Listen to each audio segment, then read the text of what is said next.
Hey guys, Theterrainguy here.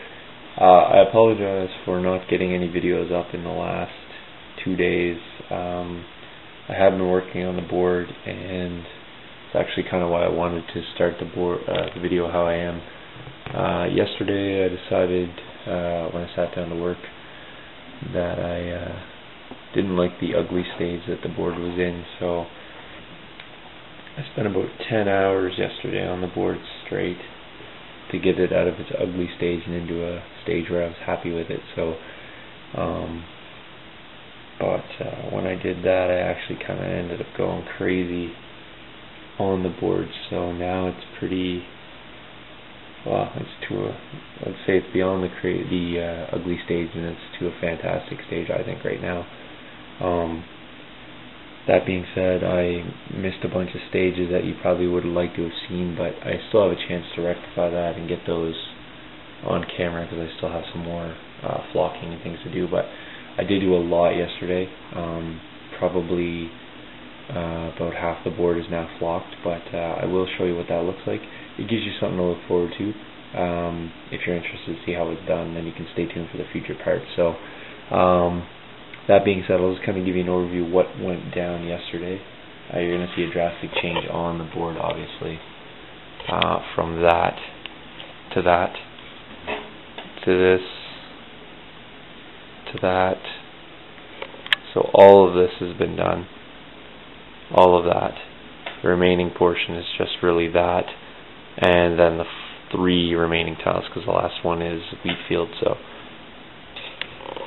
threw in small roads. You'll see how the seams work out. They're visible to an extent, but nothing that's going to really detract from gameplay. As you back up or as you angle slightly, you lose them. You really only get to see them if you're right over top. Again, there's a seam here. That one's even harder to see, but as I get right over top of it, you can. As soon as you start angling away, you lose those. So I got the road laid in yesterday as well. It's hard, there's nothing chipping off it. You can hear it. I'll give you a cool shot, the sort of down road all the way to the end. The bocage has been laid in. Here's those transitioning seams I was talking about. So this one here is where the rock's on both sides. It sort of just slides in, push it together, and then it looks something like that. So it's not bad. Little trail here down through. Actually elevated the center section as well. I'm going to put a little gate in here. Over here you can see the 2 types of grass blocking. I added a bit of rock and a bit of like sort of shrub blend to this, as well as here, and then this is more of the lawn green flatter grass. So, and my grass is actually like somewhat thick. There's actually a density to it, so you can actually push into it. You can kind of maybe hear that on camera. So just takes a little bit. You got a patch here and there if you get a spot that's a little bit thin, but for the most part it's fairly easy to get good coverage. I do a lot of sealing. I seal with hairspray and matte sealer, and that makes it crispy but still flexible, because I don't want it rock hard. Like, I don't want it to be like the road or like the board. I actually like it to feel like grass still. So that's essentially what's going on. You'll notice with the tiles, one of the disadvantages of the tiles is they can tend to slide away a little bit. Like, it'll open up there. It's just a matter of just sort of pushing it in. You don't get that when you gameplay, but I find until you get it on a nice spot. The main problem here is this table is not exactly great. It's got a little lip around the edge, so they lift ever so slightly. Like here, for instance.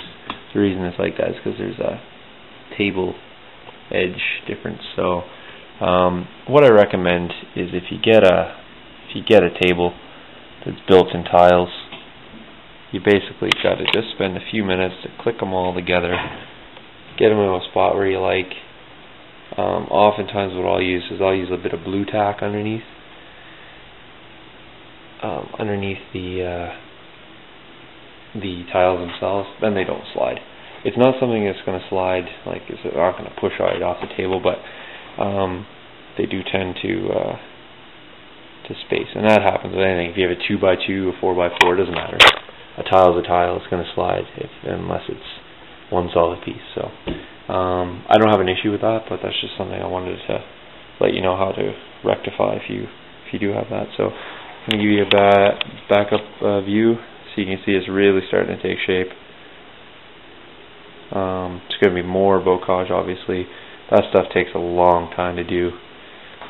I'm going to extend that color up there, down, and then here, and then I'm going to transition it out and go with a slightly darker color, and then I might even do a solid color over there. I'm not going to do a bunch of different variations on the bocage. I actually like this color the best, but and you can see down in here too, there's not a lot. Like that one had a bunch of bumps, but you don't need to do that everywhere. Here's a gap. You can have them, I just sort of taper the ends up, and I like to keep them high because I like to make sure that things are well hidden inside these pockets of terrain. So that's basically it, guys. I apologize once again that I didn't get to show you a lot of that on camera, but I'll explain as I go how things work and what the thought process behind them is.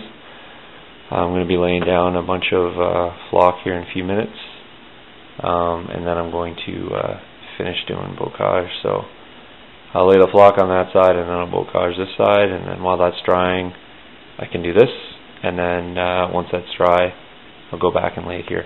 I would recommend, I think I suggested this before, lay the flock down before you lay the bocage, so that way you don't get pieces flying up on your foliage. I should zoom in and show you. When you're doing your rocks, I bring it right up. I cover some of the bottom rocks. I get it in there. I'm not careful with pasting the glue on there because, and I'm actually going to leave this exposed like this, because if the rocks are there, grass is going to grow up on pretty much everything. Eventually it's going to grow up over all this. That's why these technically would be newer bocage, because most of the rocks actually get covered by mounds of dirt, and then they actually get grass growing over them. But I like the exposed rock because it kind of makes it look a little more aesthetically pleasing, but that's essentially fine if you have grass growing up or dirt on that, because that's how they technically should be formed. So stay tuned. Remember, over here the walls are coming in, so that's hence why there's the small space in here. So hopefully you enjoy this, and like I said, feel free to make an offer, folks, because once the table's signed on to somebody, it's going out the door to them as soon as I'm ready. So cheers.